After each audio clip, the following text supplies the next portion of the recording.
Hello and welcome to Indus News live from Islamabad. I'm Jawad Tehami and these are the headlines.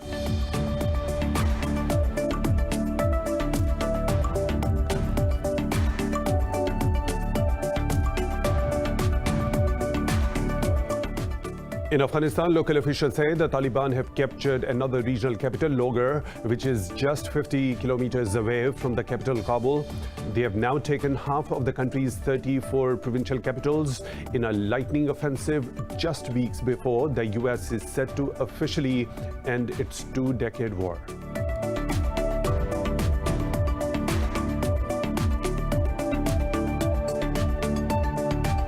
Indian forces have martyred two civilians in the occupied Kashmir Kulgam district. The occupying forces blasted a building using chemical substances during a so-called operation in the Mir Bazar area.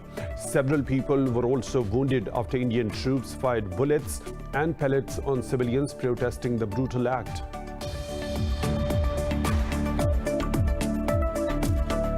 In Pakistan's South Waziristan district, the army has killed one terrorist and apprehended another in an intelligence-based operation.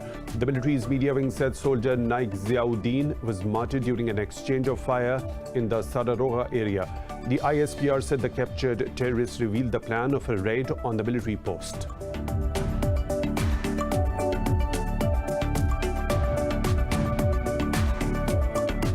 Brazil has reported more than 1,100 daily deaths from COVID-19 and nearly 40,000 cases. In Pakistan, 79 people have died while over 100 tested positive in the past 24 hours. Globally, the death tally has exceeded 4.3 million, while more than 205 million infections.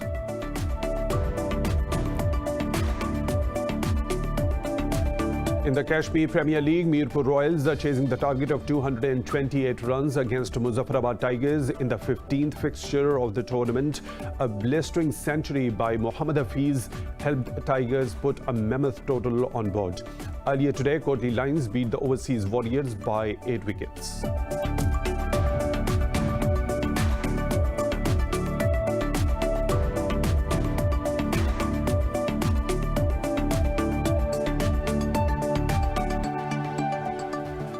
Those were the headlines and detailed stories right after a short break. Stay tuned.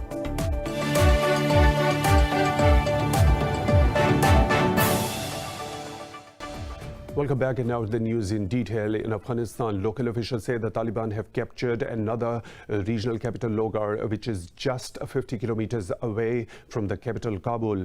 They have now taken half of the country's 34 provincial capitals in a lightning offensive just weeks before the US is set to officially end its two-decade war. Taliban have also detained veteran militia commander Muhammad Ismail Khan after seizing the western city of Herat.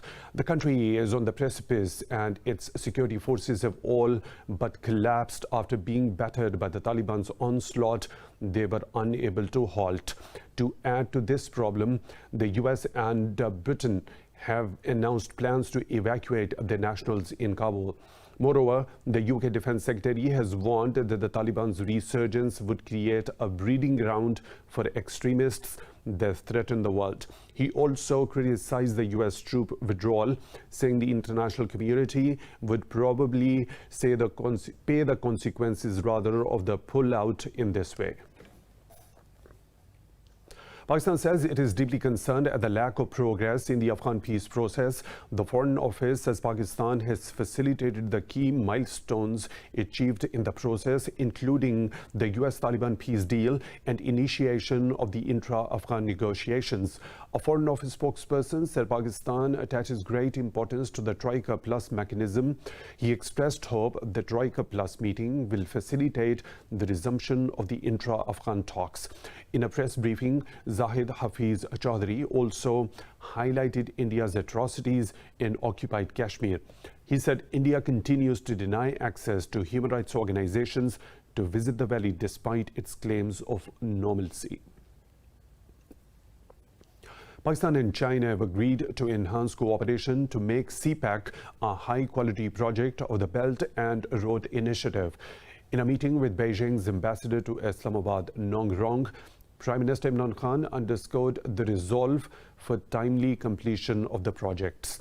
The two also discussed cooperation in trade and bilateral ties. Khan reiterated Pakistan's resolve to support efforts for a negotiated political settlement in Afghanistan. He underscored that Pakistan and China were iron brothers and no hostile forces would be allowed to undermine the ironclad friendship. Meanwhile, China's foreign ministry spokesperson appreciated the efforts by Pakistan in investigating the Dasu terrorist attack. In Pakistan's South Waziristan district, the army has killed one terrorist and apprehended another in an intelligence-based operation. The military's media wing said a soldier embraced martyrdom during an exchange of fire in the Sararoga area. It said the captured terrorist revealed the plan of a raid on the military post. The media wing added that the army is determined to eliminate the menace of terrorism. It says sacrifices of the brave soldiers further strengthen the army's resolve. Indian forces mounted two civilians in the occupied Kashmir's Kulgam district. The occupying forces attacked a building using chemical substances during a so-called operation in the Mir Bazar area. Several people were also wounded after Indian troops fired bullets and pellets on civilians protesting the brutal act. Meanwhile, Indian authorities also detained a person under the black law for shooting a video last month. In the footage, an elderly woman was seen being run over and killed by an army vehicle in Bandipur. The Arab coalition says it has destroyed an explosive-laden drone launched by the Houthis towards southern Saudi Arabia. In a statement, the coalition said the drone was aimed at Khamis Mushaid city. It said Yemeni rebels deliberately and systematically target civilian infrastructure.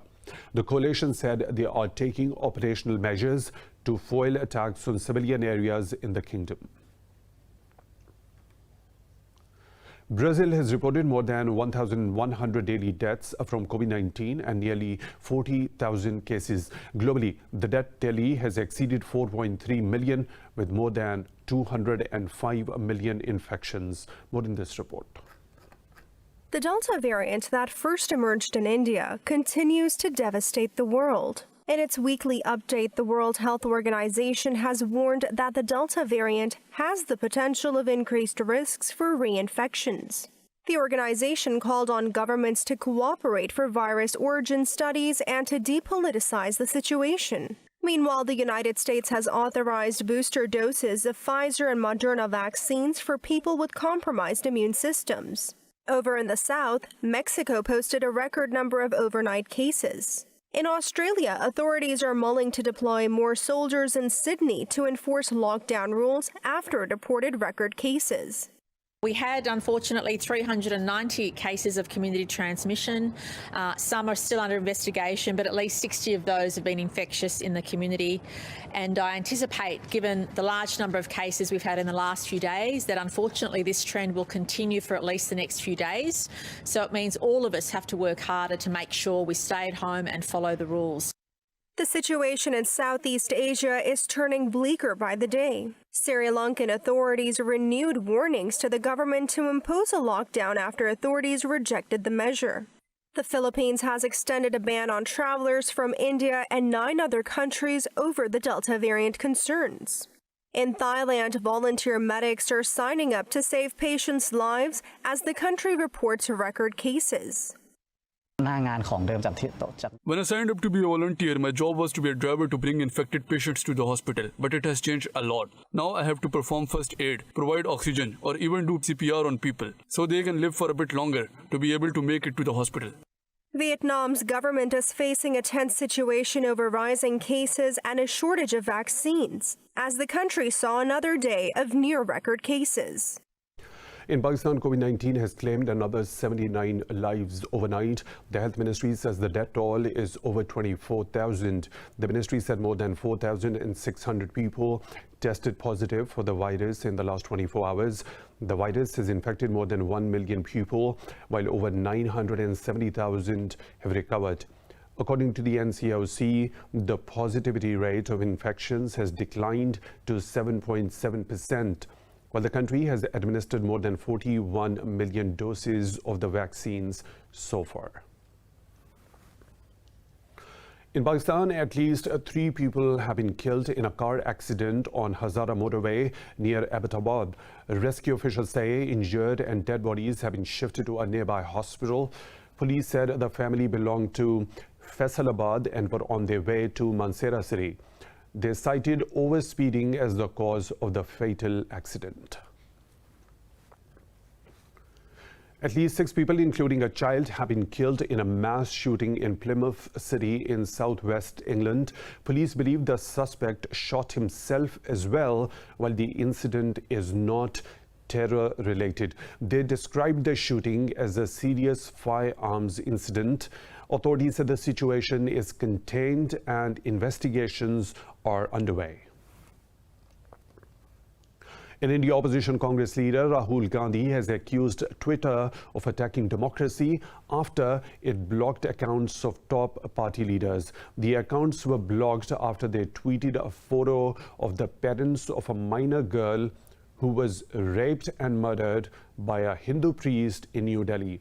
The Congress party accused Twitter of acting on orders from the ruling BJP party, but Twitter said the photo violated their privacy rules, which were enforced judiciously and impartially.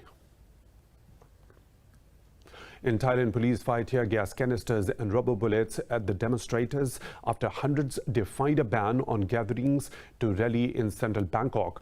The protesters were attempting to march to the Prime Minister's residence to demand his resignation over the handling of the coronavirus crisis.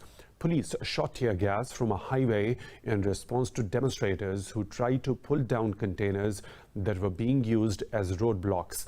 A youth-led protest movement, which drew broad support last year, is regaining momentum, coinciding with the country's worst coronavirus outbreak yet. In Lebanon, demonstrators have blocked roads across the country after the central bank ended the subsidies on fuel. Police confronted the protesters who gathered near the house of central bank's governor. Earlier, the government clashed with the central bank, saying prices must not change and subsidies must continue. The petroleum importers demanded clarification with warnings of huge fuel shortages due to inadequate supply. The loss of fuel subsidies will open a new phase of the financial crisis that has sunk the value of Lebanon's currency by 90% since 2019. More stories to follow right after a short break. Stay tuned.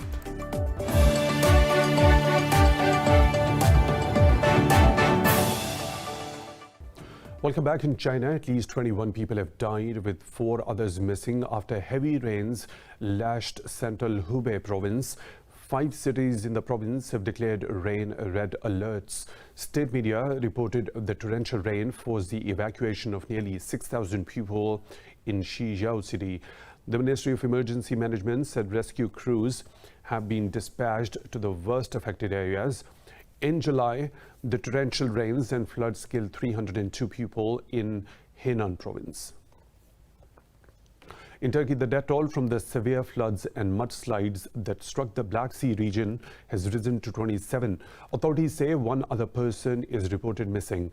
The Disaster and Emergency Management Presidency said at least 15 died in Kastamonu, with 10 more bodies recovered. Meanwhile, in Japan, almost 3 million people have been instructed to evacuate due to heavy rains. The country's Met Agency has issued heavy rain and mudslide warnings in Kyushu and Hiroshima. In Greece, firefighters continue to tackle blazes in northern Evia Island, where over 50,000 hectares have been damaged. Nearly 700 Greek and foreign crews are also operating in the western Peloponnese Peninsula to control flare-ups. More in this report. Wildfires are wreaking havoc across the globe, from Africa to the North Pole. In Greece, a forest fire on Evia has razed the land around villages, swallowing up pine trees and consuming scores of beehives. Meanwhile, massive blazes fueled by extreme heat waves and record droughts are burning in Russia's Siberia on a record scale. These are reported to be even larger than all others around the world combined. In Algeria, 22 people have been arrested, suspected to be behind the most devastating wildfires in the country's history, claiming at least 69 lives. President Abdulmajid Tebboune has called the fires a disaster and urged the preservation of national unity. An enormous fire. In 1 minute it started to burn everywhere in all the villages of Kabyle region. The people of Algeria are alone. We have received nothing from the government except threats. People are acting together as one, and we have received aid from everywhere. In Canada, wildfires have burned over 36,000 hectares of bush in the British Columbian region. Meanwhile, blazes in Bolivia have blackened more than 200,000 hectares in the agriculture area of Santa Cruz. Firefighters have been working for over 17 days to stop the fire from spreading to the dense forest areas. It has been 17 days of work for the firefighters. In the province, 121,000 hectares have been affected, but 90% are pastures and the fires have not yet entered the dense forest areas. The work is to prevent the fire from advancing even more. In Italy, multiple cities have released red alerts for high temperatures for consecutive days. At least 3 people have died in the country due to extensive wildfires raging in several southern regions. While climate change scientists consider methane to be a major driver of global warming, it is invisible and odorless, but its emissions are responsible for 30% of warming on a global scale since the pre-industrial era. This report has more. Methane is the main component of natural gas and is over 80 times more potent than carbon dioxide in the first 20 years after emission. It is produced as a byproduct of the oil and gas industry. Methane is the major component of natural gas and, if captured, can be used as a fuel for power plants and domestic purposes. Its concentration in the atmosphere is currently increasing at a rate of around 1% per year. And experts say tackling methane emissions is the strongest lever they have to slow climate change over the next 25 years. There is an industrial area here using a lot of methane. Why we have to put it in the sky and contribute to the destruction of our climate? So there must be more rational ways in year 2021 to use methane instead of venting in the atmosphere. While governments around the world do not usually report leak rate figures, scientists can estimate the leak rate by looking at reported emissions and reported production. A Clean Air Task Force official says it took the images of more than 200 sites across Europe over 3 months. He said most of these sites have been leaking emissions in some way or another. And on the second visit to the same sites revealed the authorities did nothing to fix it and the leakage was still there. Whether it's a leak or some sort of operational practice, most of these emissions can be reduced at negative or marginal costs to the company. For instance, when you look at the video of the rusted hole in the tank from Italy, you see that could have been detected with the leak detection and repair program. And then the company could have gone and fixed the tank.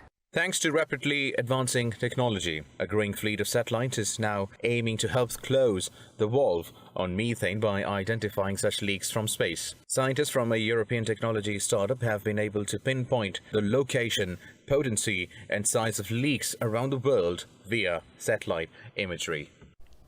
In Brazil, Sao Paulo's tallest building, the Mirante do Vale, now features a glass floor on its 42nd level. The lookout from the floor is putting the fear of heights to the test. Details in this report. One of the biggest cities in the world now boasts a bird-eye view of its Brazilian concrete jungle. Called the Sampa Sky, this dizzying lookout will open to the public on the 8th of August. But a selected few were treated to a special preview at the 170-meter-tall building. I thought I wouldn't be scared, but when I stepped out, I was a little scared. Then I looked out to the city. This beautiful view on this beautiful day too. I think it's beautiful. I love it. It was something that was missing in Sao Paulo. The entire city can be viewed from the Sampa Sky. One can also locate and see the main tourist landmarks from over there. This is an incredible sensation. I am scared to death of heights, I must confess. But I worked through this fear, and after the first step, it was incredible. It is incredible to see the city from this height. The Sampa sky was inspired by Chicago's sky deck on the 103rd floor of the Willis Tower.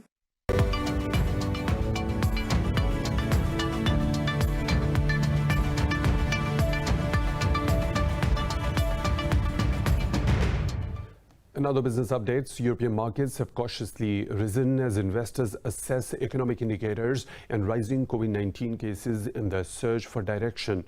Frankfurt's DAX led the gains, rising more than 0.5%. FTSE MIB in Italy advanced close to 0.5%. London's FTSE and CAC 40 in Paris each added over 0.5%. The Pan-European Stock 600 also inched above the flat line.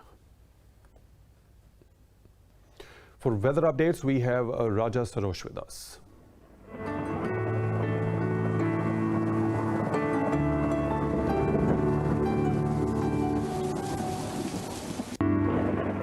Thank you. We're going to start with Abu Dhabi, where weather is expected to be extremely hot, with temperatures rising to 43 degrees centigrade. While in Amsterdam, temperatures are at 22 degrees centigrade with few clouds rolling in the sky. If we head to Ankara, there is a clear weather with temperatures at 29 degrees centigrade.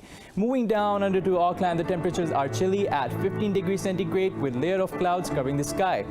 Now, if you're traveling to Bangkok, there will be an expected thunderstorm with temperatures around 32 degrees centigrade. In Beijing, temperatures are at 29 degrees centigrade with clouds completely veiling the sun. While in Beirut, you will experience sunny weather with temperatures at 32 degrees centigrade. And Berliners will experience temperatures at 30 degrees centigrade under partly cloudy sky. Now heading to Cairo, the hot sun will be out with temperatures at 39 degrees centigrade.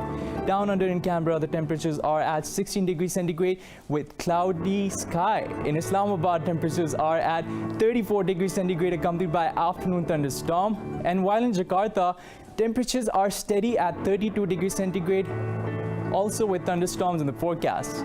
That's all for now. Back to you. Thank you, Sarosh. And that is all for now with the latest updates. You can follow us on social media at Indus News.